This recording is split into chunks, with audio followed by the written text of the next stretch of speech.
What a week. Absolutely, yes. Yes. Por cierto, cada vez escucho más informes de que el hombre que realmente está impulsando esta idea de arreglemos las cosas con Rusia para poder volverlos contra China es, al parecer, Elbridge Colby.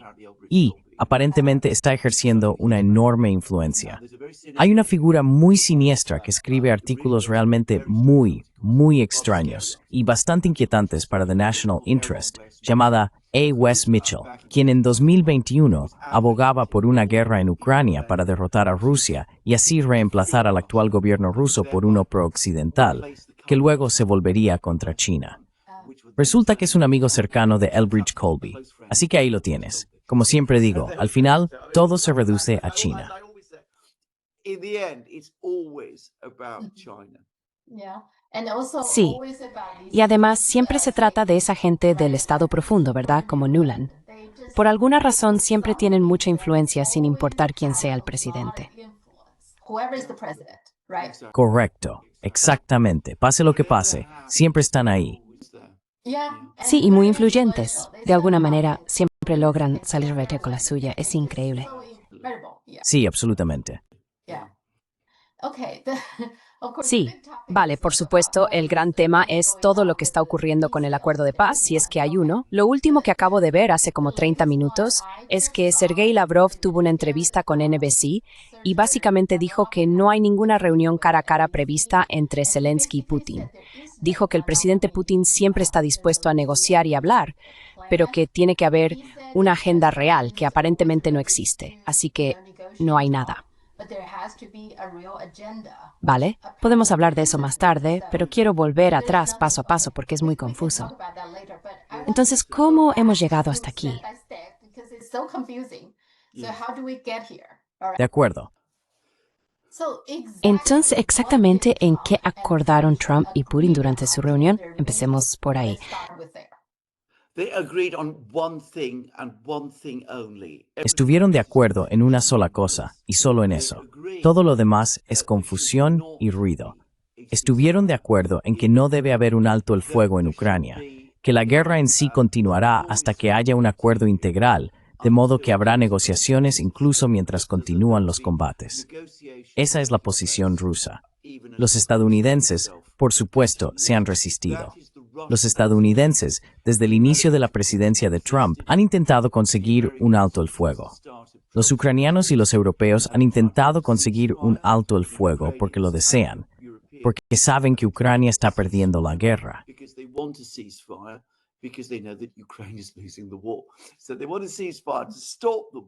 Así que quieren un alto el fuego para detener la guerra. Y a los rusos les preocupa que si eso ocurriera, sería como Minsk otra vez. Prolongarían las negociaciones indefinidamente. Eso daría a Ucrania tiempo para descansar y rearmarse, y la guerra básicamente volvería a empezar desde el principio. Así que los rusos han dicho que no habrá alto el fuego. Y Trump estuvo de acuerdo con ellos en la reunión del viernes. No se ha acordado absolutamente nada más. Nada. Y creo que ese es un punto muy importante, y claro, que hay que entender.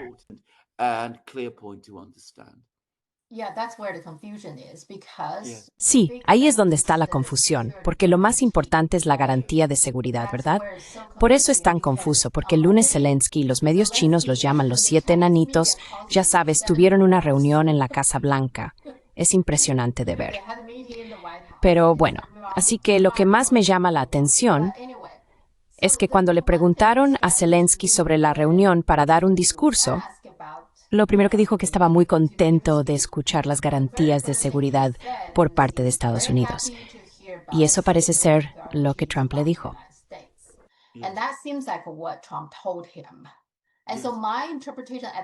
Así que mi interpretación en ese momento fue que Putin, de alguna manera, no aceptó la adhesión a la OTAN, sino una garantía de seguridad similar a la OTAN, lo cual me cuesta creer, pero pensé que probablemente eso era lo que Putin había aceptado, porque esa fue la impresión que tuve.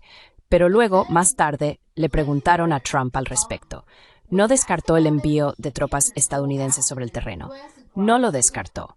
Pero luego, por supuesto, Rusia respondió diciendo que no, que nunca habían aceptado algo así. Y después Trump dijo que no habría tropas estadounidenses sobre el terreno. Entonces, ¿de qué trata exactamente esta garantía de seguridad? Yes, I'm going to just anticipate by saying that the reason for all of this Sí, confusion voy a anticiparme diciendo que la razón de toda esta confusión es que esta reunión entre Trump y Putin se organizó con una prisa extraordinaria. very fast. Trump quería esta reunión muy rápido y muy pronto porque no quería imponer sanciones, o corrijo eso, retiro lo dicho, no quería imponer aranceles del 100% a China. Eso es realmente lo que no quería hacer. Verás, amenazó con imponer estos aranceles masivos a cualquiera que comprara petróleo ruso. China compra mucho petróleo. Sabe que si hace eso, si impone aranceles del 100% a China, eso lo va a devolver a la guerra económica en la que se encontró en primavera. Sabemos muy bien que eso no salió nada bien. Así que no quería hacer eso. That didn't turn out at all well, so he didn't want to do that. So he contacted Putin, he sent Witkoff to Así que Moscow, contactó a Putin, said to envió a Wyckoff a Moscú. Le dijo a Wyckoff, tienes que organizar esta reunión con Putin lo antes posible, porque necesito una razón para no imponer estas sanciones y estos aranceles de los que estaba hablando. Así que Putin, que por cierto no estaba muy entusiasmado con la reunión, quiero decir, a Wyckoff le llevó 3 horas convencerlo. En fin, Putin finalmente aceptó. Se reunieron en Anchorage. Acordaron este único punto. Creo que los rusos lograron que los estadounidenses lo aceptaran antes de que se celebrara la reunión. Esta es la llamada oferta aceptable que hicieron los estadounidenses, lo que llevó a Putin a aceptar la reunión, que no habría alto el fuego. Y tuvieron la reunión. Los rusos expusieron su posición.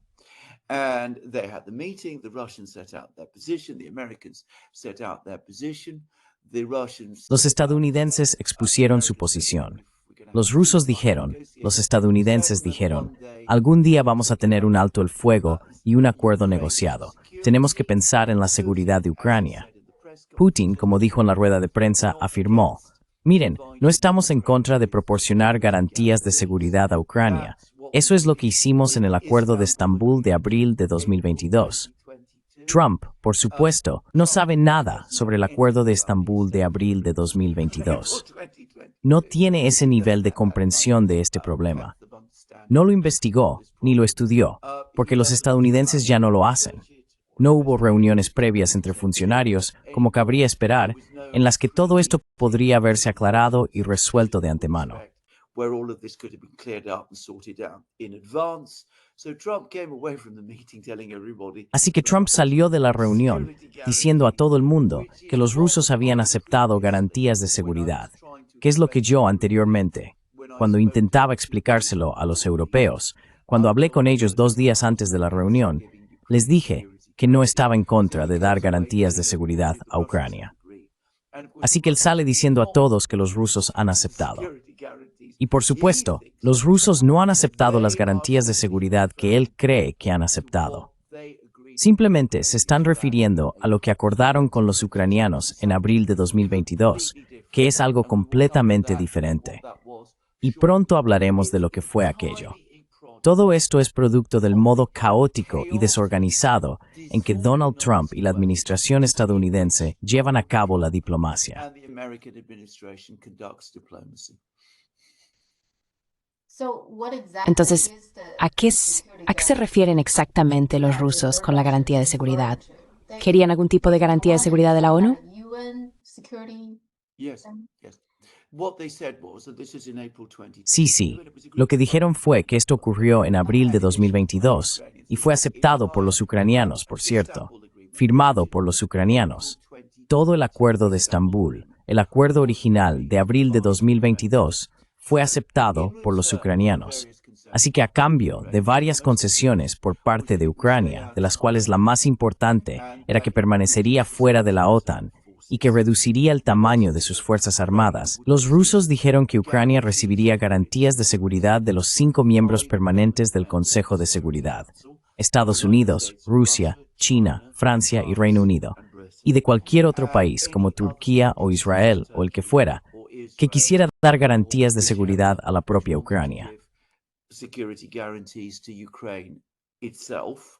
These security guarantees would be that Estas garantías de seguridad significarían que tras el acuerdo, el territorio ucraniano restante recibiría una garantía explícita de que no habría ataques contra él. Recuerda que Rusia sería uno de los garantes.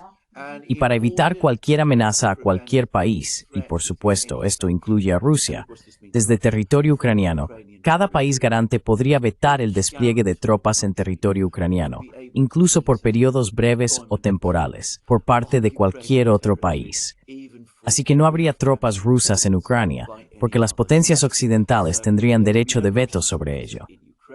Y tampoco habría tropas occidentales en Ucrania, porque los rusos también tendrían poder de veto sobre eso.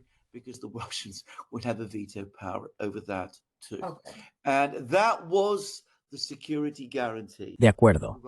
Y esas eran las garantías de seguridad de las que hablaban los rusos y a las que los ucranianos accedieron en marzo y abril de 2022.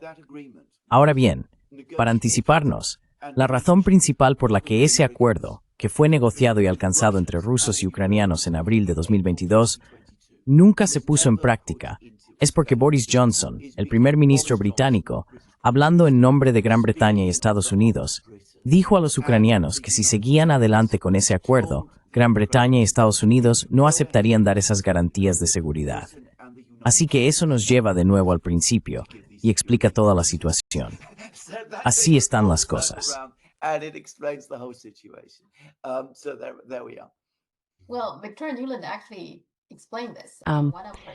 Bueno, Victoria Nuland en realidad explicó esto en una de sus entrevistas. Dijo que la razón por la que los sabotearon fue porque, según sus palabras, tienes a los rusos garantizando a los ucranianos. ¿Cómo puedes confiar en eso? ¿Cómo puedes confiar en los rusos? Esa es su razón, supongo, sí. Aunque eso parece mucho más atractivo hoy que ahora. De acuerdo.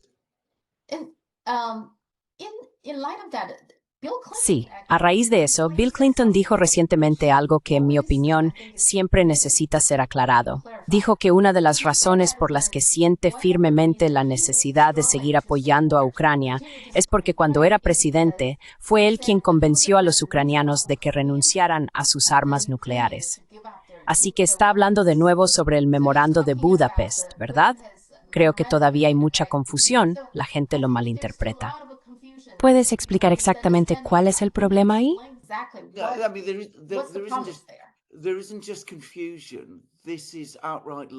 No se trata solo de confusión. Esto es una mentira descarada. Ucrania nunca tuvo armas nucleares. Quiero decir, esto es lo fundamental que hay que entender. Las armas nucleares de las que hablamos eran de la Unión Soviética. Ucrania, por supuesto, formaba parte de la Unión Soviética. Algunas armas nucleares soviéticas, bombarderos, sus bombas, algunos misiles balísticos intercontinentales de largo alcance, estaban ubicados en territorio ucraniano. Cuando la Unión Soviética se desintegró, el mando militar y los soldados responsables de estas armas nucleares continuaron recibiendo instrucciones del mando militar en Moscú. Es decir, los rusos controlaban estas armas nucleares, que estaban situadas en territorio ucraniano. Los ucranianos nunca tuvieron el control de estas armas nucleares y nunca fueron sus armas nucleares. Los ucranianos no habrían podido tomar el control de estas armas nucleares.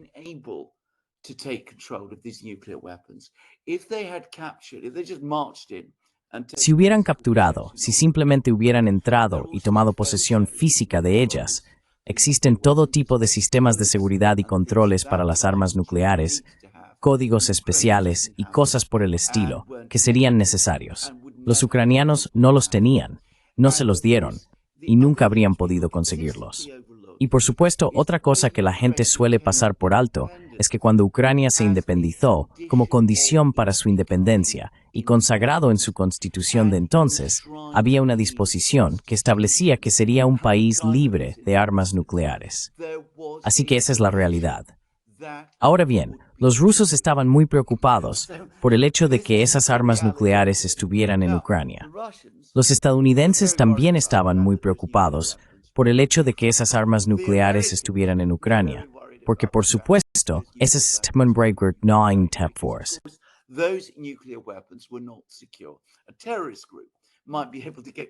Un grupo terrorista podría llegar a controlarlas y podría utilizar las ojivas o lo que fuera. Podrían desmantelarlas, podrían hacer todo tipo de cosas con ellas. era algo muy, muy grave. Así que necesitaban convencer a los ucranianos de que aceptaran devolverlas a los rusos, de que las devolvieran al control ruso. Hubo, por tanto, una negociación larga y detallada. Los estadounidenses presionaban para que los ucranianos devolvieran las armas nucleares. Y al final de ese proceso, los ucranianos aceptaron. No tenían otra opción, porque en ese momento necesitaban ayuda económica, tanto de los estadounidenses como, por cierto, de los rusos, ya que se trataba de un periodo de inmensa crisis económica provocada por el colapso de la Unión Soviética.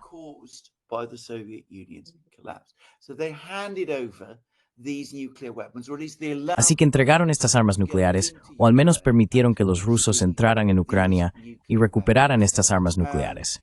Y a cambio, se firmó el Memorando de Budapest. Ahora bien, este memorando no otorgó ninguna garantía a Ucrania. Este es otro error común. Nunca hubo un acuerdo para dar garantías de seguridad a Ucrania. Básicamente, lo que decía era que todos estos países, sobre la base de que Ucrania había entregado sus armas nucleares, todas esas armas nucleares, no dice armas nucleares ucranianas, nunca dice que sean armas nucleares ucranianas. Ucrania iba a ser ahora un estado libre de armas nucleares. Ukraine is now going to be a nuclear-free state. All of the surrounding countries recognize Ukraine. Todos los países vecinos reconocieron a Ucrania sobre la base de sus fronteras existentes en ese momento. Pero por supuesto, todo esto de nuevo se basaba en que Ucrania también fuera un país neutral, no alineado y libre de armas nucleares, tal como decía su constitución en aquel entonces. Así que formaba parte de un paquete de acuerdos que se alcanzaron al final de la Guerra Fría. Y lo que la gente hace hoy es ignorar el resto del paquete. En ese momento se alcanzaron muchos otros acuerdos, incluidos los que establecían que la OTAN no se expandiría hacia el este y también que Ucrania sería neutral y no alineada. Todos estos acuerdos estaban básicamente entrelazados en un solo paquete.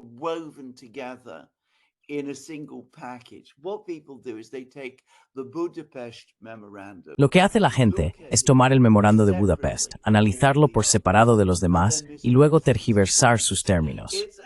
Es un asunto muy complicado de debatir y, por supuesto, la complejidad siempre importa cuando se discute. Ya sabes, la gente pone los ojos en blanco y no escucha. La narrativa occidental suena sencilla, pero si lees el propio Memorando de Budapest, que yo he hecho muchas veces, por cierto, todo esto se vuelve inmediatamente claro. No garantizaba a Ucrania, no era una garantía de seguridad para Ucrania. Y Ucrania no aceptó renunciar a armas nucleares porque nunca tuvo ninguna.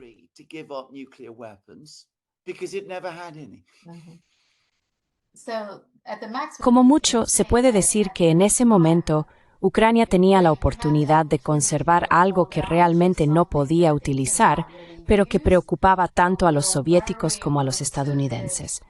Como mucho, eso es lo que podían hacer en aquel entonces. Eso es exactamente correcto. Quiero decir, si Ucrania hubiera entrado y se hubiera apoderado de esas armas nucleares, habría habido una crisis enorme en Europa. Los estadounidenses habrían estado absolutamente fuera de sí de rabia y preocupación por ello, porque por supuesto les habría preocupado mucho lo que pudiera pasar entonces con esas armas nucleares, especialmente teniendo en cuenta que la propia Ucrania no podría utilizarlas. Y también incluye Bielorrusia, ¿verdad? No es solo Ucrania, ¿de acuerdo?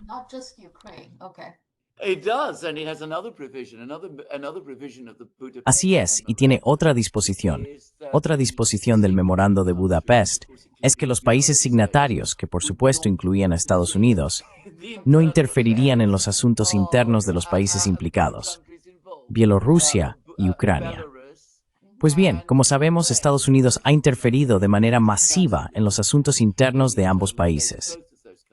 Durante las protestas que tuvieron lugar en Bielorrusia en 2020, varias personas en ese momento señalaron, esto fue en 2020, recordemos, antes del inicio de la operación militar especial y la guerra en Ucrania, señalaron a Estados Unidos que estaba interfiriendo en los asuntos internos de Bielorrusia. Y esto contradecía las disposiciones del Memorando de Budapest. Y la embajada estadounidense en Minsk publicó una declaración que básicamente decía que no importaba porque el memorando de Budapest no tenía fuerza en el derecho internacional. De hecho, eso dijeron. Así que Bill Clinton se olvida de todo eso. Sí lo sé. Muy típico de los estadounidenses, creo. Ahora, en medio de todo esto, otra cosa que no recibió mucha atención es que Ucrania en realidad cortó el suministro de petróleo a través del oleoducto Druzhba, que abastece de petróleo a Hungría y Eslovaquia. Estuve intentando precisar el momento exacto, pero es difícil decir exactamente cuándo. Pero fue alrededor del lunes 18. Así que todas estas cosas ocurrieron cuando había una reunión en curso en Washington por esas fechas. Eso también estaba sucediendo.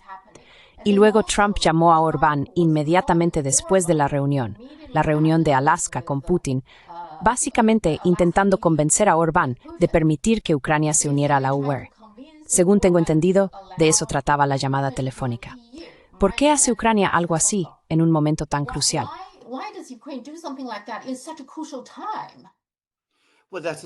Bueno, esa es una excelente pregunta y por supuesto es muy difícil dar una respuesta simple y coherente porque, quiero decir, parece completamente ilógico.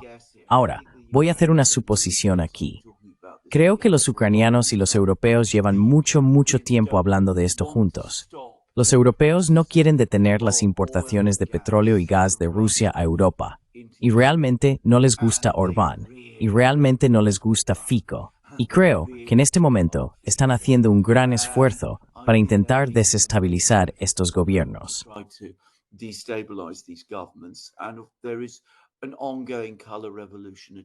Y hay un intento en curso de revolución de color en Serbia, como estamos comentando. Así que todo esto, porque estos tres países están colaborando, forma parte de ese proceso.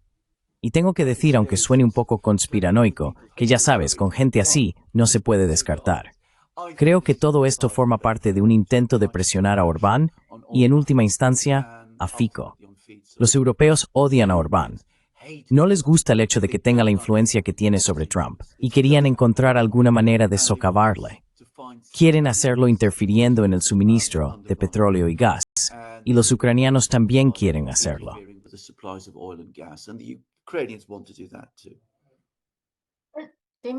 Deben entender que esto no debería gustarle a Trump, porque Trump está intentando convencer a Orbán de que ayude a Ucrania de alguna manera, de que apruebe la entrada de Ucrania en la OEN. Y luego ocurre algo así. Quiero decir, ¿cómo puede estar contento Trump con esto?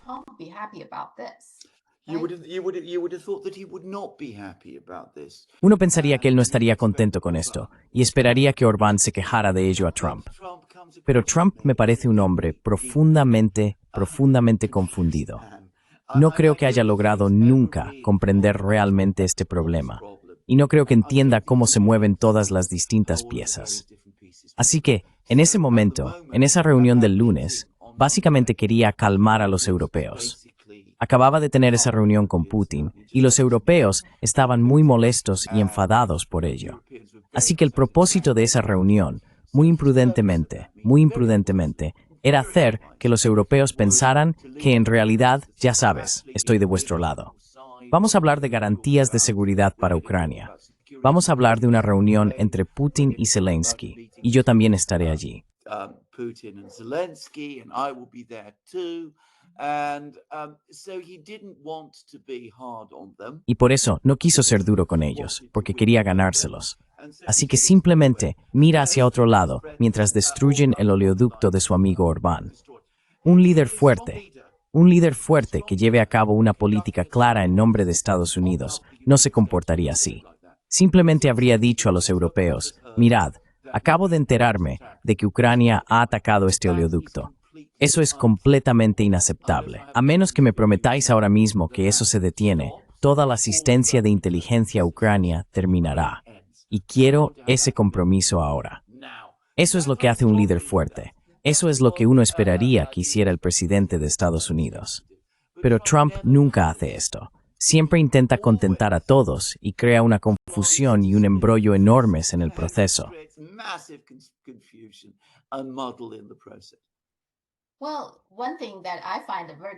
Bueno, una cosa que me resulta muy confusa sobre su comportamiento es esta carta de Melania Trump a Putin.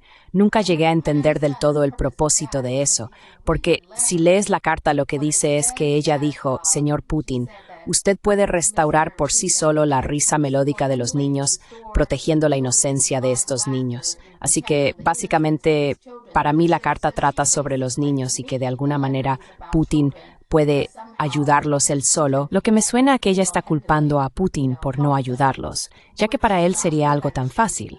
Creo que cuando Putin lee una carta así, no puede estar particularmente contento con ella.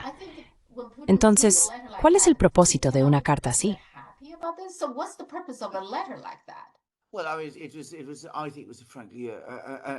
Bueno, creo que francamente no solo fue una mala carta, sino incluso una carta siniestra.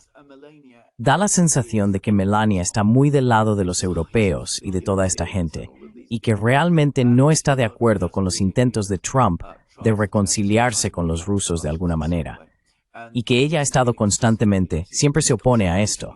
Es decir, supuestamente el propio Trump dijo que, ya sabes, tiene estas buenas conversaciones con Putin y luego va y se encuentra con Melania, y ella le está reprochando el hecho de que los rusos están atacando Kiev de nuevo. Parece que ella tiene ese tipo de influencia. Así que, claramente, sí, fue un intento de culpar a Putin por la situación de los niños. Creo que es bastante obvio a qué se refiere esto, que es esta narrativa, que no es más que una narrativa.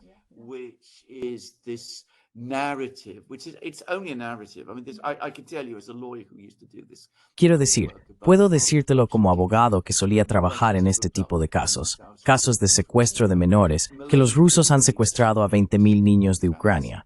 Melania claramente cree esta historia, que es una completa fantasía. Es decir, no es un hecho en absoluto, es pura ficción. Pero ella claramente cree esta historia, o finge que lo hace. Así que le entregó esta carta a Trump. Probablemente está muy enfadada porque Trump se reunió con este hombre malvado. Trump la transmite débilmente.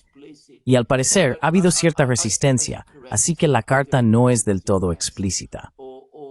Pero como has dicho correctamente, no creo que Putin estuviera impresionado, ni que lo hubiera tomado muy bien, sinceramente.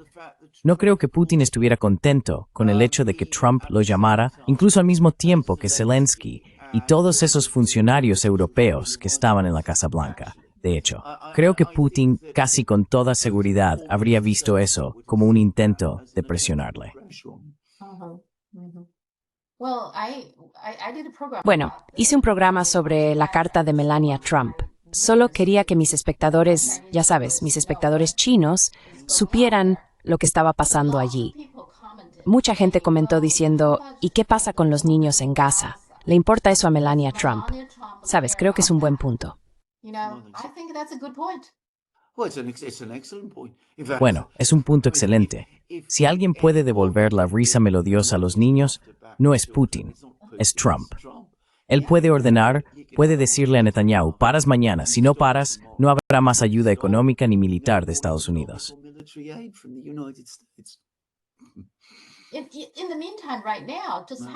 Mientras tanto, ahora mismo, justo acaban negociando en Alaska, hay otra cosa. El Departamento de Estado acaba de dejar de emitir visados para niños de Gaza. Eso es exactamente lo que hicieron. Entonces, ¿por qué Melania Trump no presionó a Trump sobre eso?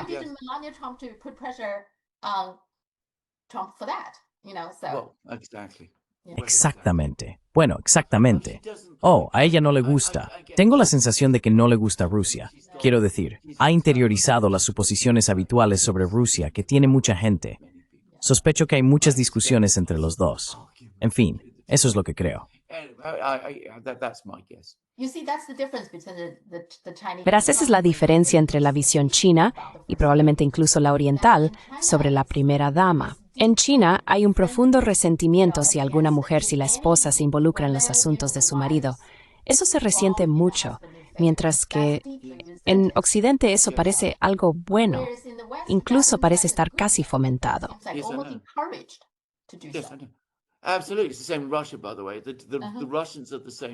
Absolutamente. Es lo mismo en Rusia, por cierto. Los rusos son iguales que los chinos.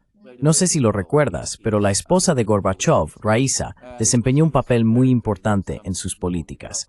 Y por supuesto, ella era una persona que quería el acercamiento con Occidente, que tenía opiniones muy liberales. Al pueblo ruso no le gustó nada. Fue algo muy mal recibido allí. Quiero decir, se veía como otro ejemplo del grado en que Gorbachev se había occidentalizado. Gorbachev had become westernized.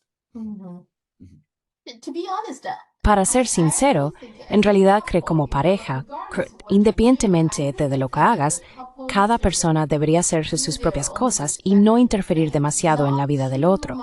Simplemente nunca pienso que sea una buena idea, ¿sabes? Well, that's exactly right. I mean, can I just say, Bueno, eso es exactamente correcto. Quiero decir, ¿puedo decirlo? Catherine y yo, mi esposa, somos occidentales, pero esa es precisamente la postura que adoptamos. Cada uno está al tanto de lo que hace el otro. Ella es académica, yo hago todas las cosas que hago, pero no nos damos puntuaciones cada día ni nos pedimos consejo mutuamente.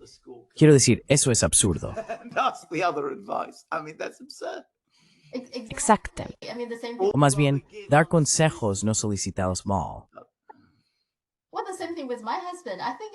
Bueno, es lo mismo con mi marido. Creo que disfruto el hecho de que puedo hacer lo que quiera. Sabes, estoy segura de que hay muchas cosas en las que él no estaría de acuerdo conmigo. Incluso a veces votamos por personas diferentes cuando llegan las elecciones, pero nunca intento cambiarle, ni él intenta cambiarme a mí en este tipo de cosas. Creo que esa es la mejor manera, simplemente darnos espacio el uno al otro, ¿verdad? Así que...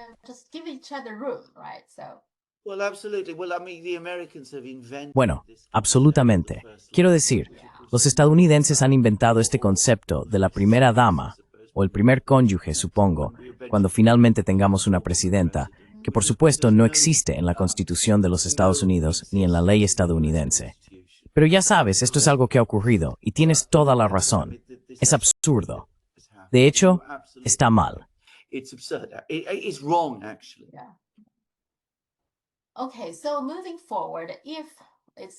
Bien, entonces, de cara al futuro, si ahora es cuestionable si habrá una reunión cara a cara entre Zelensky y Putin, si llega a haber una reunión, parece que la ubicación es un problema, porque Putin habló de Moscú y no creo que Zelensky quiera ir a Moscú. Y es dudoso si Trump se unirá a ellos. Así que si no es Moscú, hay algunos otros lugares. Uno es Ginebra, pero no creo que Putin quiera ir a Ginebra. Se supone que Ginebra es un lugar neutral, pero ellos mismos cambiaron eso, ¿verdad?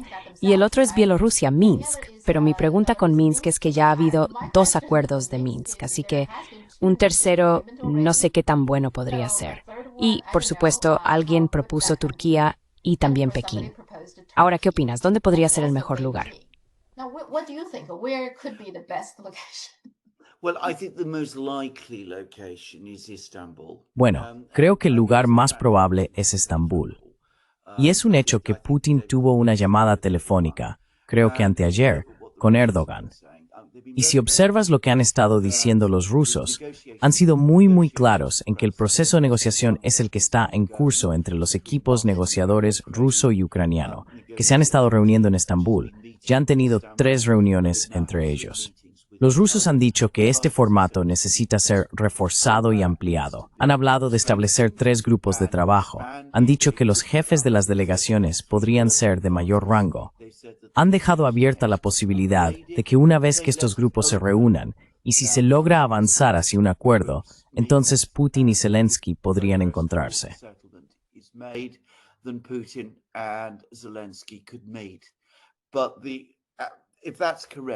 Pero si eso es correcto, entonces el lugar lógico sería Estambul, y creo que es lo más probable.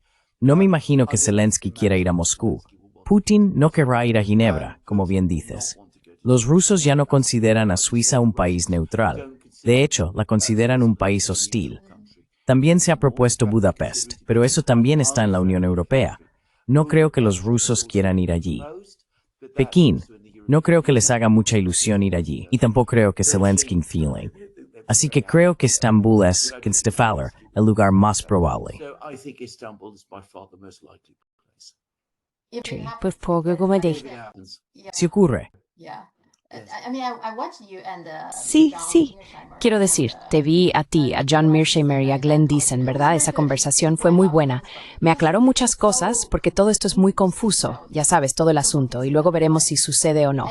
Pero una cosa son los europeos, ¿verdad? Creo que en tu programa explicaste muy bien lo de los europeos, por qué ven todo esto como una catástrofe para ellos si, ya sabes, hay un acuerdo de paz o algo así. ¿Puedes explicarle eso a mi audiencia? Yes, from their point of view, from the point of view of the Sí, European desde su punto de vista, desde el punto de vista de las potencias europeas, son débiles, están desorganizados y tienen una historia muy larga de rivalidad entre ellos.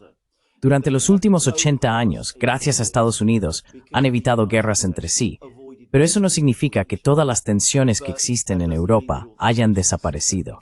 También han emprendido este proceso muy ambicioso y complicado de construcción europea, que ha dado lugar a la Unión Europea, y eso también está teniendo resultados profundamente insatisfactorios y difíciles.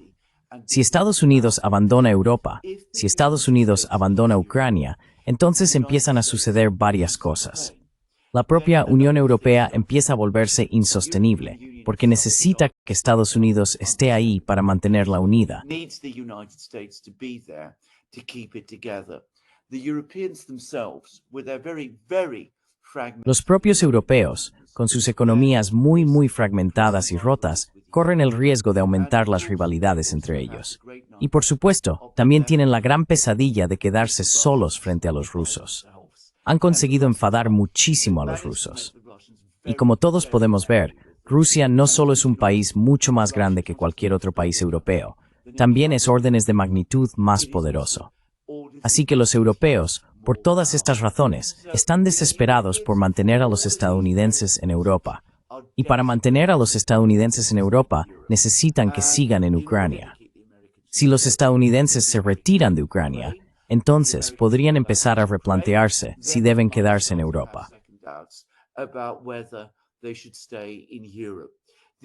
So this is what European policy ultimately. Así que, en última instancia, de eso trata la política europea. Significa prolongar la guerra en Ucrania. Si eso implica destruir Ucrania, si implica crear una situación en la que haya una victoria rusa total, todo eso es preferible a ver marcharse a los estadounidenses. Debo decir que esta estrategia me horroriza, me avergüenza, dado el historial de todos estos países. Pero esto explica, para sus espectadores chinos, por qué vieron todas esas imágenes de los líderes europeos yendo a Washington, inclinándose ante Trump. Ya sabe, estos son los países que hace 100 años eran grandes potencias. Gran Bretaña y su imperio, Francia y su imperio, Alemania, todos estos países. France and its empire, Germany, all of these countries, they're now there, begging the Americans to stay. Ahora están allí, ya sabes, suplicando a los estadounidenses que se queden, porque en efecto se han convertido en actores marginales. Y la única manera en que pueden mantener su influencia, preservar una especie de estabilidad inestable en la propia Europa y mantener a los rusos alejados de esa puerta, es manteniendo a los estadounidenses dentro. Hay una cita muy famosa que hizo el primer secretario general de la OTAN allá por los años 40. Se llamaba Lord Ismay. Era británico. Dijo que todo el propósito de la OTAN es mantener a los estadounidenses dentro, a los rusos fuera y a los alemanes abajo. A nadie le importan ya los alemanes. Nadie cree realmente que sean una amenaza. Pero básicamente se trata de mantener la paz entre los europeos, la paz entre ellos mismos, y de mantener a los rusos fuera. Y para eso necesitas mantener a los estadounidenses dentro. And for that, you need to keep the Americans in.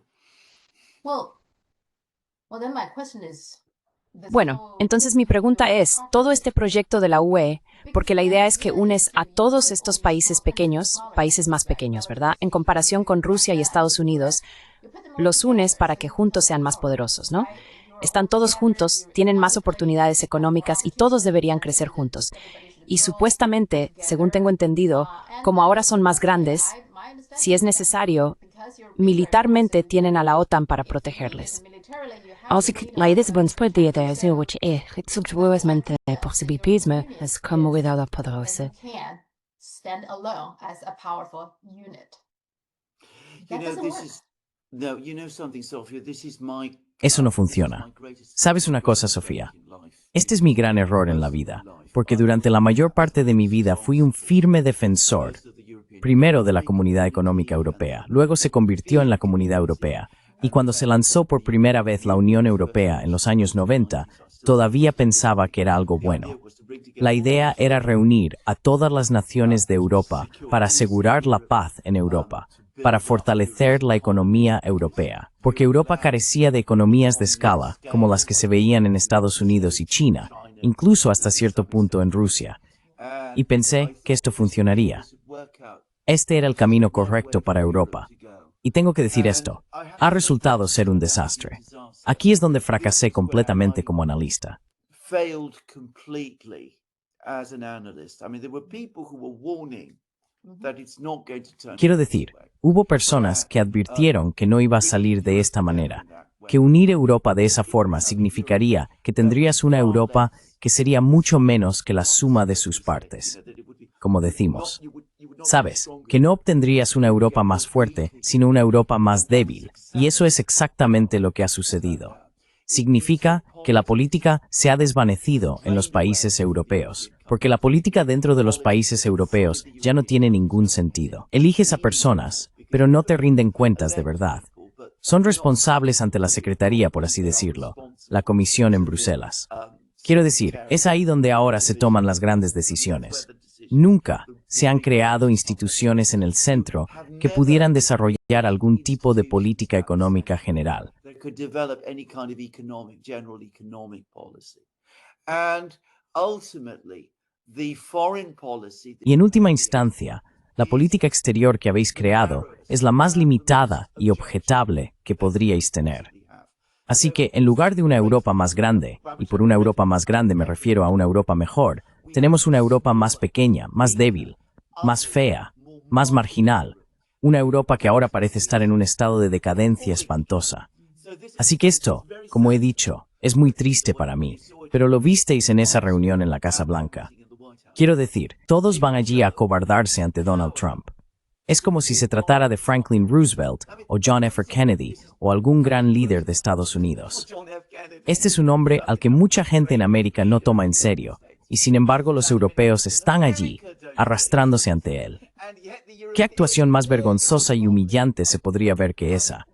Y nada ilustra mejor, como he dicho, el declive de Europa que esto. And nothing illustrates better, as I said, the decline of Europe than this. Sí, los 7 enanitos, eso es lo que... Sí, los 7 enanitos, exactamente. Sí. I mean, you know, the mighty powers. Quiero decir, ya sabes, las grandes potencias, los países que dividieron China. Sí, los alemanes estaban en Tianjin, y los británicos y los franceses tenían Shanghái, habían repartido Shanghái, y los británicos tenían Hong Kong y todo eso. Y ahora están reducidos a este nivel. Bueno, se podría decir que hay una justicia en ello. Well, you could say there's a justice in it. Sí, podría ser. Bueno, supongo que simplemente a Europa le faltaba un verdadero líder. Supongo que, ya sabes, cuando juntas todo, se convierte en una entidad tan grande con tantos países que necesitas un líder poderoso que realmente pueda dirigir el lugar. Pero no lo tienen, creo. No. No. And the political Y la estructura política en Europa impide que aparezca una persona así, porque alguien de ese tipo primero tendría que convertirse en un líder fuerte en uno de los estados-nación. Y eso significa que el centro de la URWE, como yo lo llamo, vería inmediatamente a esa persona como una amenaza para sí mismo y haría todo lo posible por socavarla. Por ejemplo, Orbán, por ejemplo. Exactamente. Muy bien.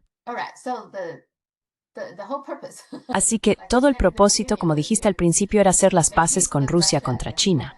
Así que hablemos de la guerra comercial con China. Ahora, Trump acaba de añadir otros 407 productos relacionados con los aranceles al acero y al aluminio, al 100%. Lo que me sorprende es que ahora sabemos que ya había impuesto un 50% a todo el acero y el aluminio, lo cual mencionaste que sorprendió a Gran Bretaña. Pero ahora está añadiendo productos relacionados con el acero y el aluminio, entre otros, como tractoras, compresores y bombas. Ahora bien, estas son las cosas en las que pensé de inmediato que los agricultores necesitan, que las pequeñas explotaciones necesitan.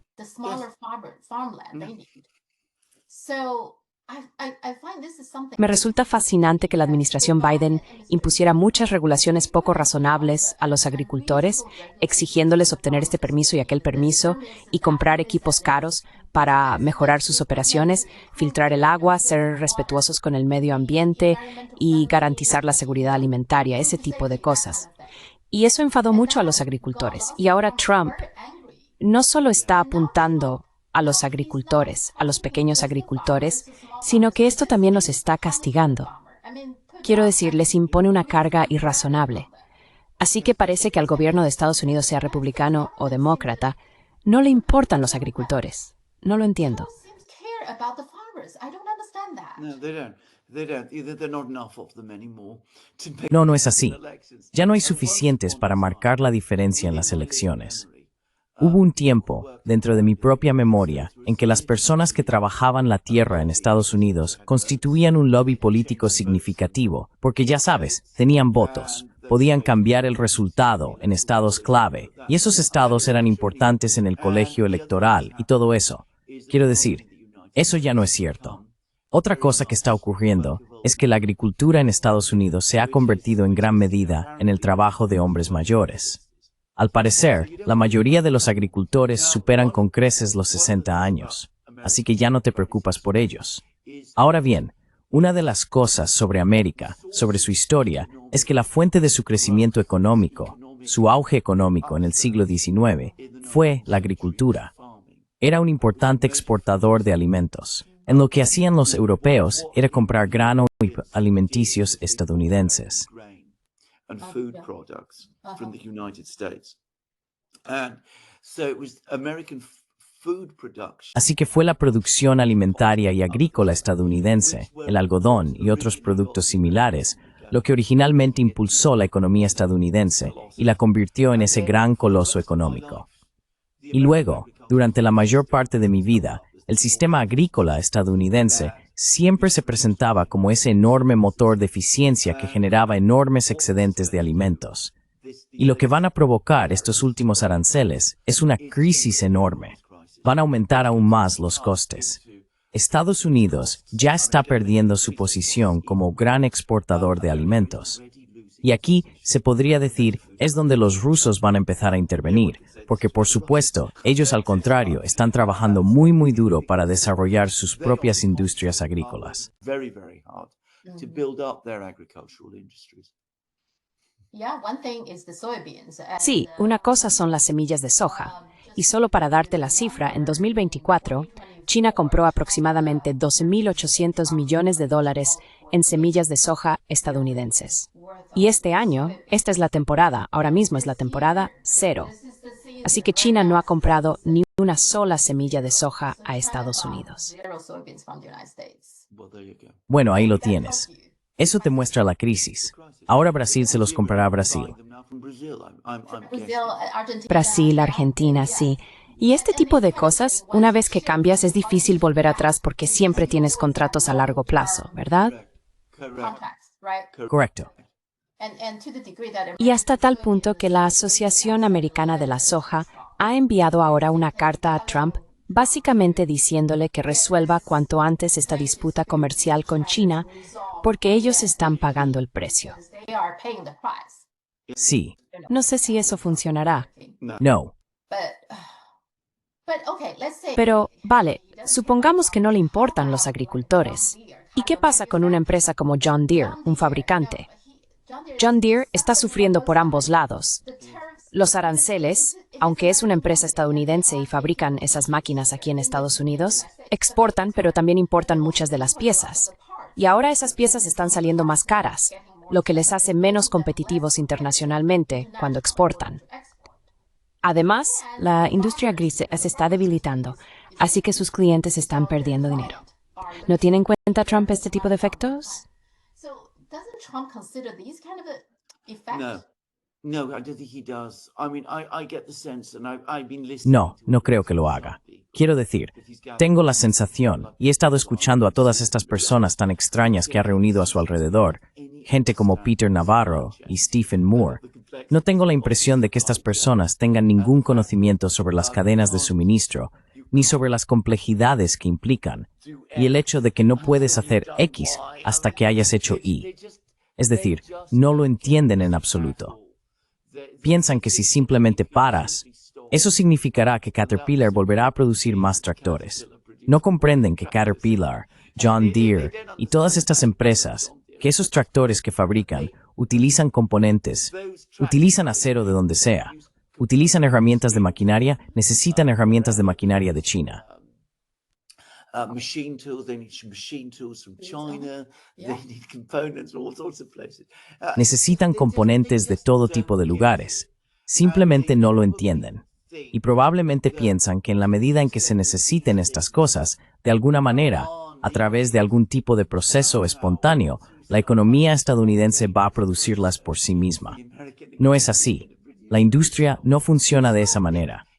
Quiero decir, estas personas no tienen ningún conocimiento de la industria. Como creo que he dicho muchas veces, yo sí. Yo tengo conocimiento. Trabajé en el pasado, hace ya un tiempo, cuando Gran Bretaña tenía industria. Solía ir a fábricas y ver cómo funcionaba la producción y entender un poco sobre las cadenas de suministro. Y ya entonces podía ver claramente los problemas, por cierto. Pero no creo que estas personas tengan ningún entendimiento de nada de esto.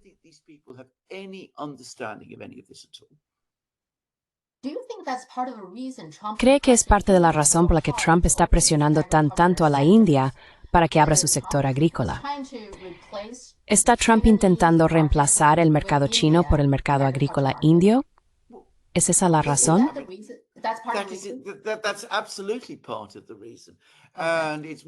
Eso es absolutamente parte de la razón.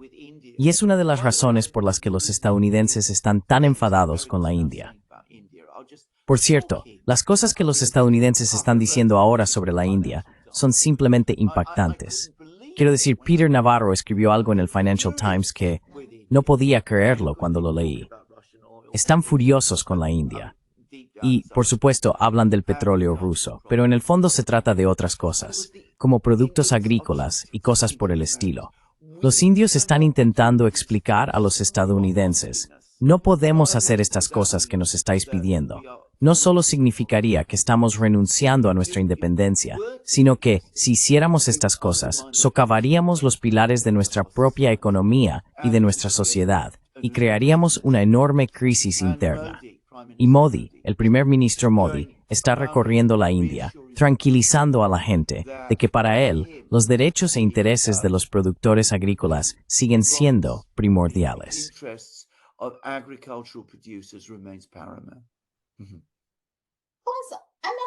No estoy seguro que se puede reemplazar a China tan fácilmente. Quizás el azúcar, por ejemplo. No estoy seguro de las tensiones de insumo.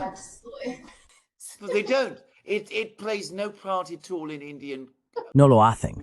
No tiene ningún papel en la cocina india, que por supuesto, como británico, conozco muy bien. Quiero decir, las habas de soja formaban parte originalmente de la comida de Asia Oriental. Y no sé si tus espectadores chinos saben que la primera referencia al tofu en inglés la hizo Benjamin Franklin en una carta. ¿De verdad? Sí, absolutamente. Era vegetariano y dijo que los chinos habían desarrollado este alimento extraordinario llamado tofu, que puede sustituir a la carne. ¿De acuerdo? Ahí vamos. Me recuerda lo sorprendente que es lo poco que se sabe o incluso el poco interés que hay en la singularidad de los diferentes países, ¿verdad? Recuerda que durante un tiempo Australia tuvo un gran enfrentamiento con China, ya sabes, a instancias de Estados Unidos, y entonces China dejó de comprar langosta australiana. E inmediatamente dijeron, oh, podemos recurrir a la India. ¿Saben que mucha gente en la India es vegetariana? No lo hacen, no comprueban, no, absolutamente no. Verás, yo era consultor para IBM. Cuando trabajaba como consultor, hacíamos todo tipo de estudios de mercado. Analizábamos cada aspecto, cada subgrupo porque queríamos entenderlos, etc. ¿Cómo es posible que cuando se trata de política exterior no haya ninguna implicación de consultoría para entender estos países y estos mercados? Parece que no existe en absoluto.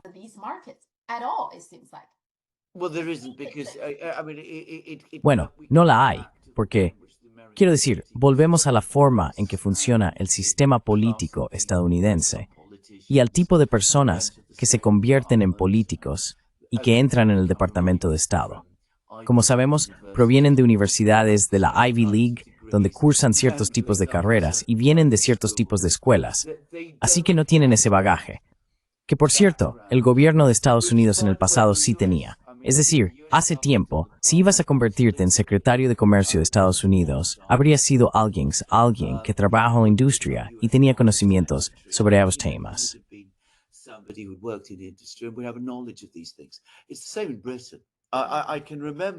Es lo mismo en Gran Bretaña. Recuerdo que cuando era mucho más joven que ahora, por ejemplo en los años 70, los ministros británicos que se ocupaban del comercio y la industria tenían experiencia en esos sectores. Es decir, si eran conservadores, solían ser propietarios o directivos de empresas industriales. Si eran laboristas, habrían trabajado en los sindicatos y habrían estado implicados en el proceso productivo de esa manera. Pero ya no existe nada parecido en la política.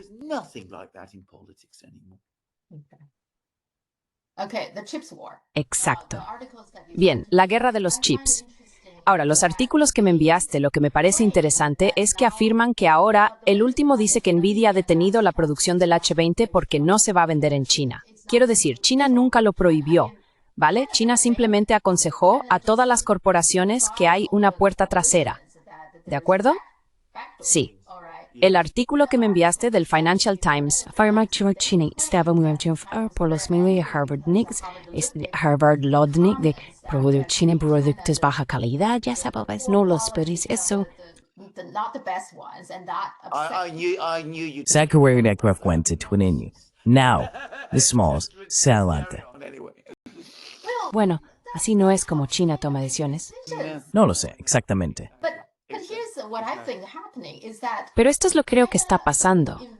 China investigó el H20 porque tiene una puerta trasera. Pero Estados Unidos, y quizá Occidente en general, no quieren que la gente preste atención a esa parte. Así que lanzan esta historia. Oh, Lutnick hizo estos comentarios y China se enfadó mucho, así que ahora han dejado de comprar.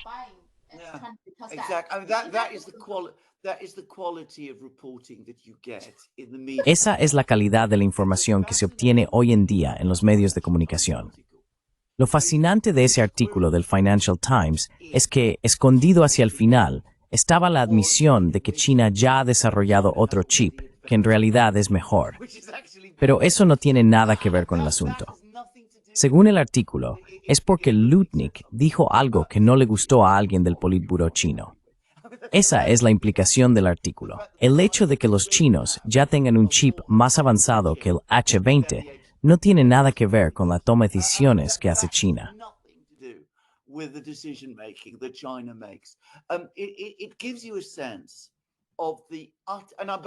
Te da una idea de lo... Y por cierto, sospecho que no solo la mayoría de las personas que lean ese artículo lo creerán y creerán esa historia absurda, sino que probablemente también lo crean quienes lo escribieron. Eso es lo realmente extraordinario de esto. Te da una idea de la manera absolutamente superficial e infantil en la que se discuten estos temas en Occidente hoy en día. No se trata realmente de que China haya superado ya esa tecnología. Entonces, ¿por qué deberían aceptar una tecnología inferior cuando ya tienen una mejor? Es porque alguien en Estados Unidos dijo algo que hizo enfadar a alguien en China. Así es como, supuestamente, se hacen las cosas hoy en día.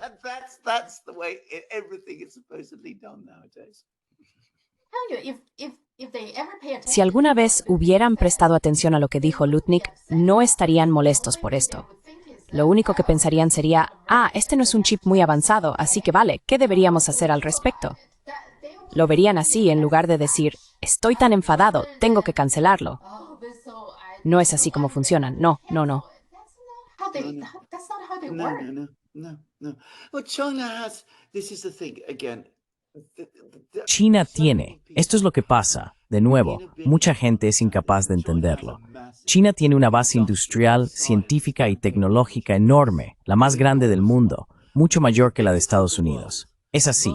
Hoy en día es mayor que la de Estados Unidos. Hace 20 años, Estados Unidos tenía la mayor base científica y tecnológica del mundo y había sido así desde la Segunda Guerra Mundial y más allá. Eso ya no es cierto. China tiene una mucho mayor. China una base manufacturera que es mucho más grande que la de Estados Unidos. Which is far greater than that of the United States. China has all of the parts that it needs. China tiene todas las piezas que necesita para fabricar los chips más avanzados posibles. Podrán fabricar las máquinas de litografía más avanzadas, mucho más avanzadas que las que están haciendo los holandeses. He aprendido algo sobre esa tecnología. Conozco parte del trabajo que se está haciendo en términos de litografía avanzada. Dentro de 5 años estaremos comprando chips chinos. Ya ni siquiera necesitaremos conseguirlos de Taiwán. Y la gente que me dice, bueno, a China le llevará 5 o 10 años ponerse al día. No, no será así. Sí, la producción de chips es muy complicada y muy difícil. Pero decir que China precisamente no puede dominarla es una tontería.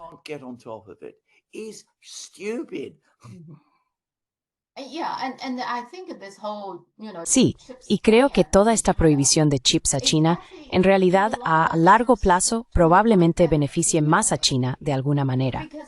Absolutamente sí. Porque no solo China necesita fabricar sus propios chips eventualmente, reemplazando todos los chips de Occidente, sino que mientras tanto empresas como DeepSeek están encontrando soluciones para hacer que los chips existentes sean más eficientes. Y el próximo modelo que acaban de lanzar está dirigido a utilizar chips de Huawei, que no son los chips más avanzados que tiene Nvidia, pero aún así están acercándose. Y lo que están haciendo ahora es también crear, vale, estoy diseñando el modelo de IA basándome en el uso de tus chips. Eso crea un ecosistema que es mucho más útil. Así que, absolutamente.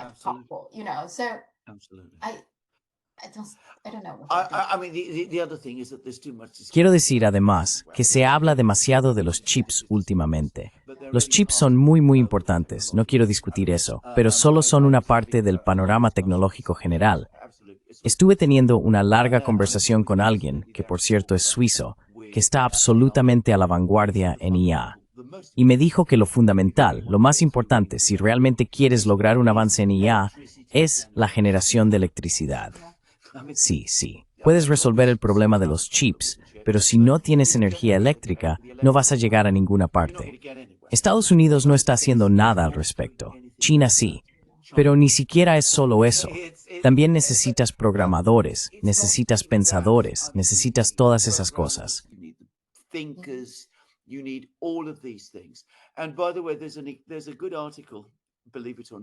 Y por cierto, hay un buen artículo, créalo o no, en The Economist hoy, que también dice claramente que no se pueden fabricar en Estados Unidos los tipos de chips avanzados que actualmente se producen en Taiwán.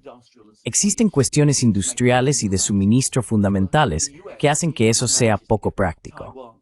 Estados Unidos, incluso si logra que Taiwán transfiera parte de su producción al país, seguirá teniendo que depender de Taiwán para sus chips más avanzados. Ahora bien, eso, por cierto, me lleva a otro punto, que es otra razón por la que China necesita establecer liderazgo en este campo. Precisamente porque los chips son lo único que tiene Taiwán, y hay que quitar ese apoyo a los grupos secesionistas que gobiernan Taiwán. Y en ese momento, entonces, por supuesto, como he dicho, los asuntos restantes se simplifican, porque la gente en Taiwán entiende que realmente no tiene nada que supere a China. Exactamente.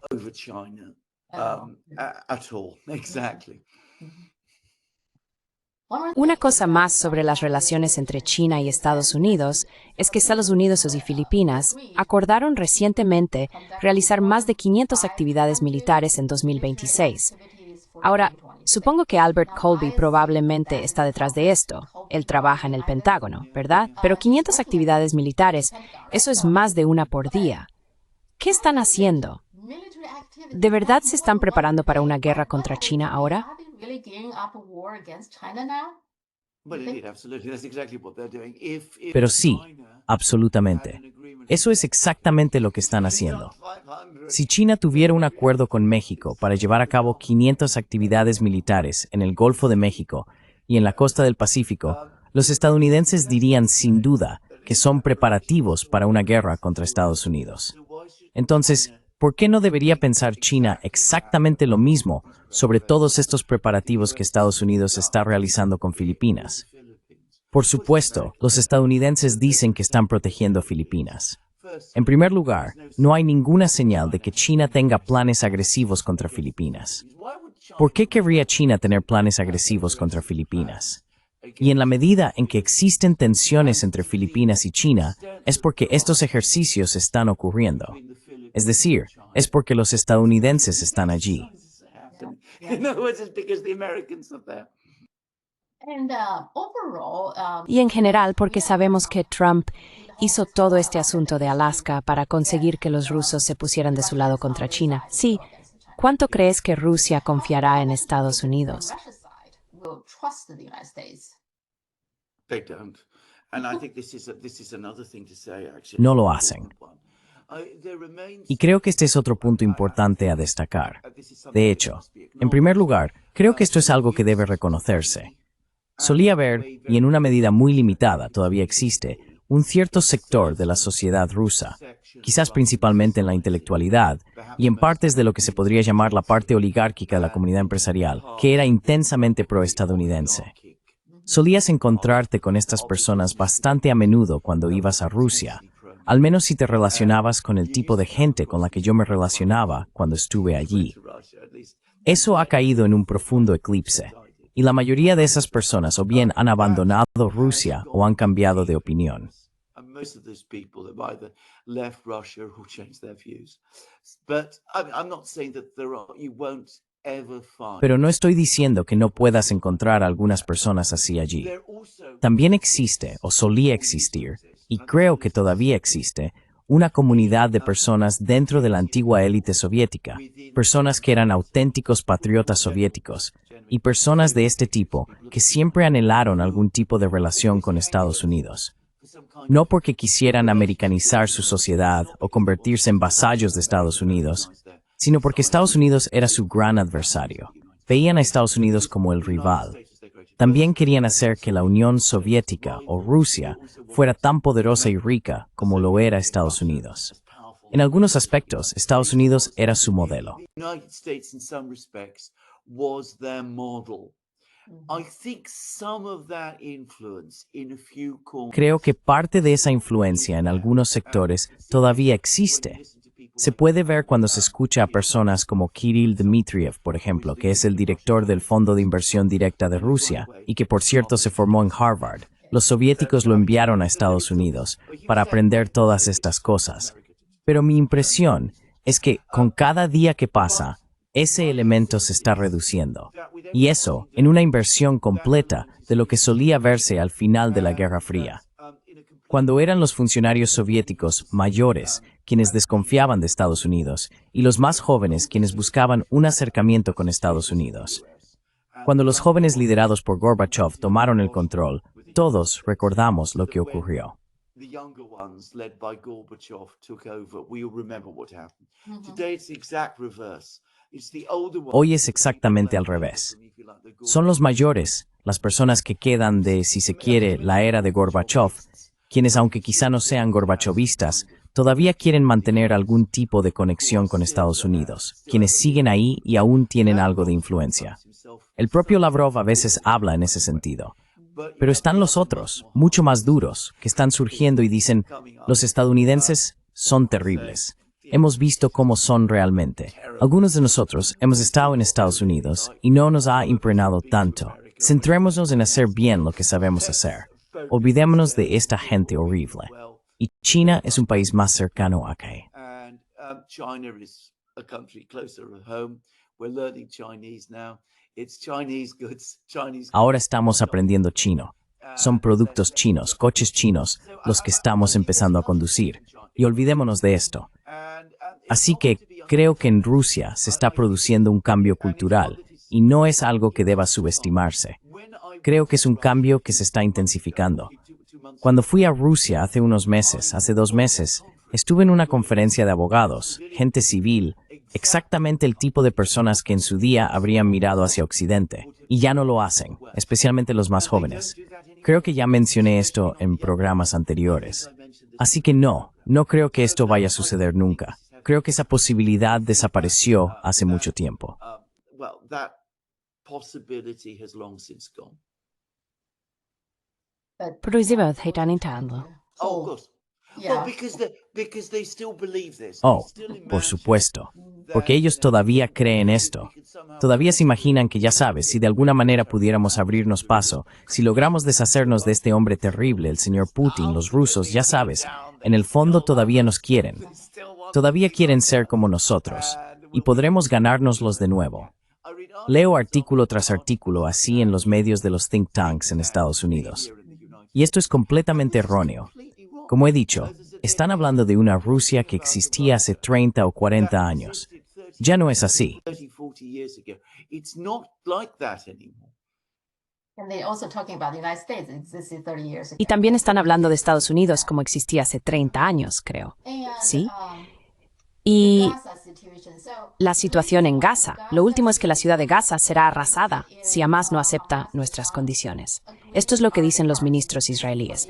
Así que, como ves, Trump está tan ansioso por conseguir el Premio Nobel de la Paz, pero no va a hacer absolutamente nada para proteger Gaza de ninguna de estas agresiones. protect Gaza Vale. from any of these aggressions. Okay. Well, he supports it. I mean, if you don't, if you're the Bueno, president él lo of the apoya. United States, Quiero decir, si eres el presidente de los Estados Unidos y tu principal aliado en Oriente Medio es Israel, e Israel está haciendo algo así, y no te opones, entonces lo estás apoyando. Para mí es así de sencillo. to my mind, it is as straightforward as that. No. And then No. the West, Y luego los líderes occidentales, ya sabes, todos afirman, vamos a reconocer al Estado palestino en la próxima ONU. ¿Por qué no pueden reconocerlo ya? ¿Por qué tienen que esperar hasta la próxima reunión de la ONU? now, why do they have to wait until the next UN meeting? It's Well, you're completely correct about it.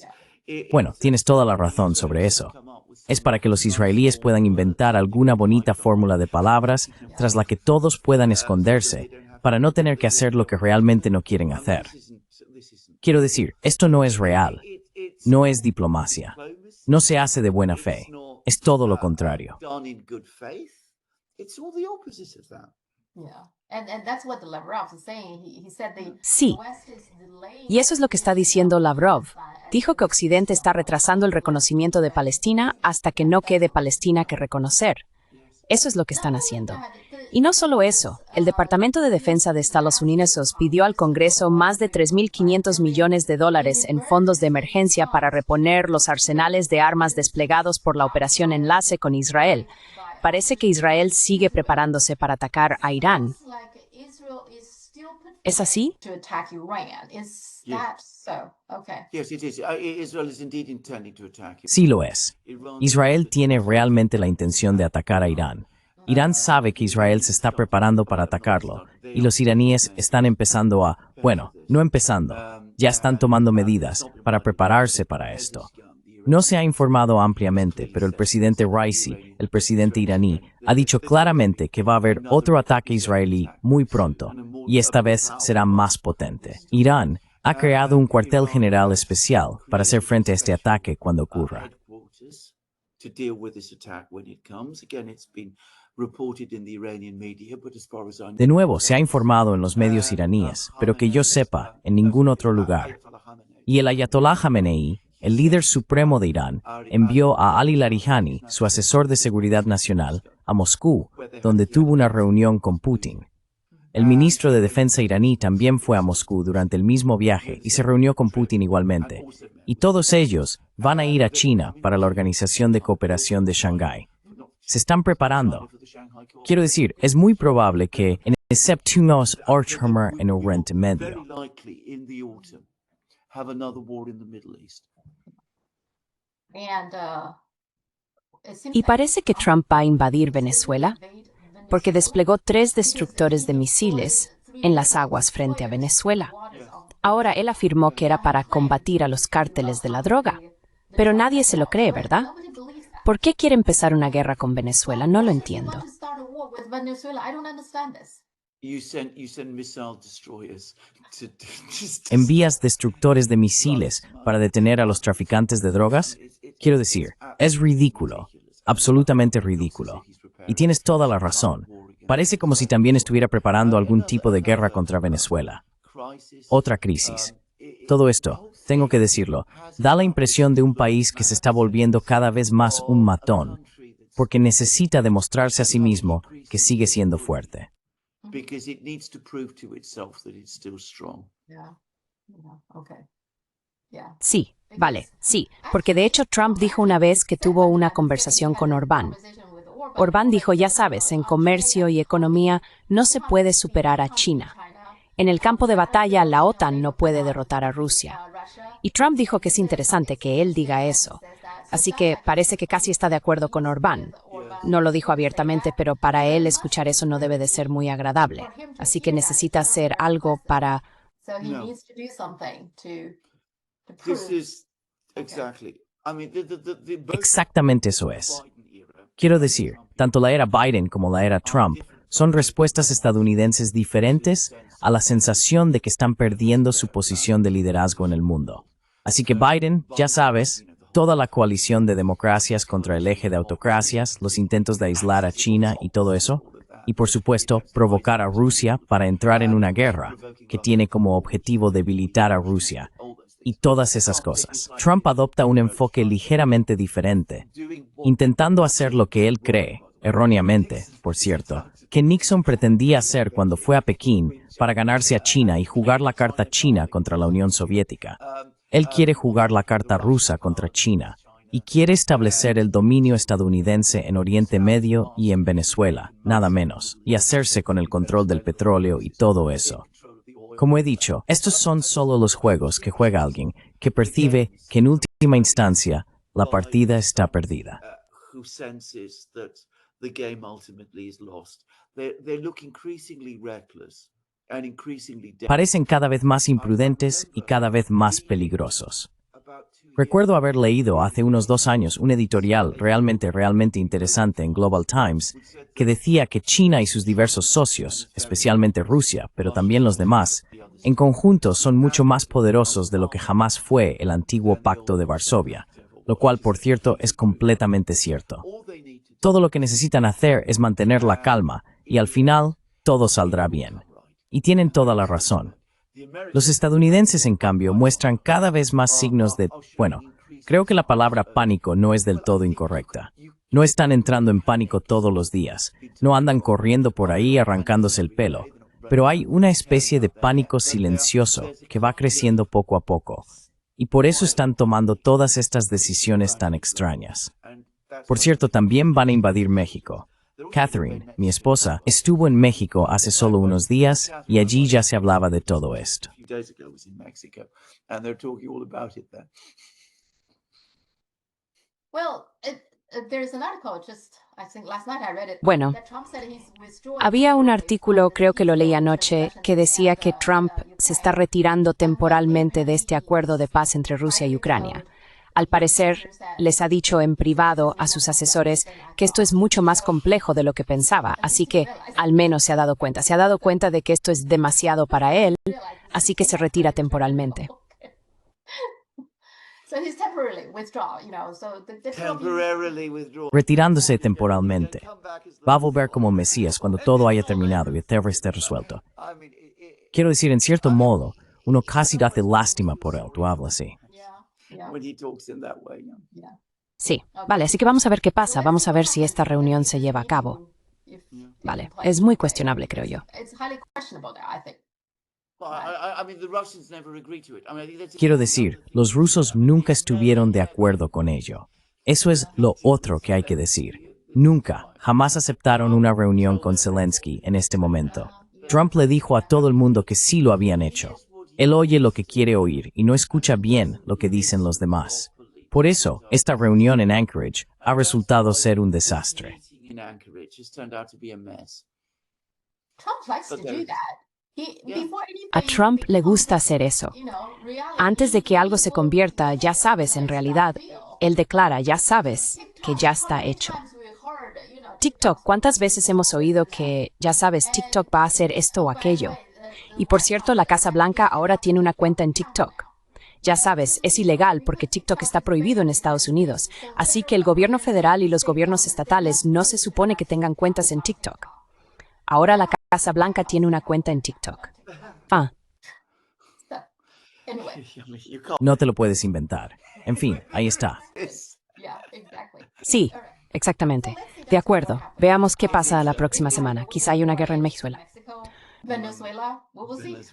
We'll see. Ya veremos, ya veremos, ya veremos. Y mientras tanto, China sigue su camino, tranquila, en paz consigo misma, y el mundo simplemente sigue creciendo. En fin, ahí lo tienen. Muchas gracias. Ha sido un gran placer hablar con ustedes hoy y espero con interés nuestro programa de la próxima semana. Look forward to our program next week. Sí, vale, gracias de nuevo. Que tengas un buen fin de semana. Weekend. Igualmente. Adiós.